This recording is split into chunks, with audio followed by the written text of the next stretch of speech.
जय जगत। आप सभी को प्रणाम।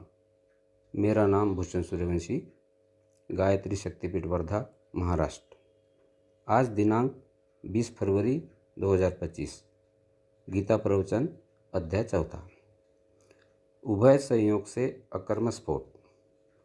कर्म के साथ मन का मेल जरूरी है। मन के इस मेल को ही गीता विकर्म कहती है।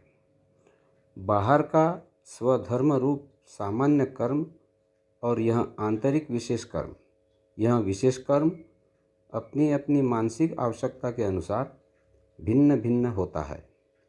विकर्म के ऐसे अनेक प्रकार नमूने के तौर पर चौथे अध्याय में बताए गए हैं। उसी का विस्तार आगे छठे अध्याय से किया गया है। इस विशेष कर्म का, इस मानसिक अनुसंधान का योग जब हम करेंगे तभी उसमें निष्कामता की ज्योति जलेगी।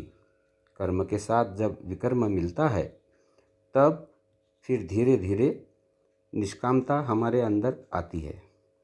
यदि शरीर और मन भिन्न भिन्न वस्तुएं हैं तो साधन भी दोनों के लिए भिन्न भिन्न ही होंगे। जब हम इन दोनों का मेल बैठ जाता है तो साध्य हमारे हाथ लग जाता है। मन एक तरफ और दूसरी तरफ ऐसा न हो जाए, इसलिए शास्त्रकारों ने दूसरा मार्ग बताया है। भक्ति योग में बाहर से तप और भीतर से जप बताया है। उपवास आदि बाहरी तप के चलते हुए यदि भीतर से मानसिक जप न हो तो वह सारा तप व्यर्थ चला जाता है। जिस भावना से मैं तप कर रहा हूँ वह भावना अंदर सतत जलती रहनी चाहिए। उपवास शब्द का अर्थ ही है भगवान के पास बैठना, परमात्मा के नज़दीक हमारा चित्त रहे। इसके लिए बाहरी भोगों का दरवाज़ा बंद करने की ज़रूरत है। परंतु बाहर से विषय भोगों को छोड़कर यदि मन में भगवान का चिंतन न किया जाए तो फिर इस बाहरी उपवास की क्या कीमत रही।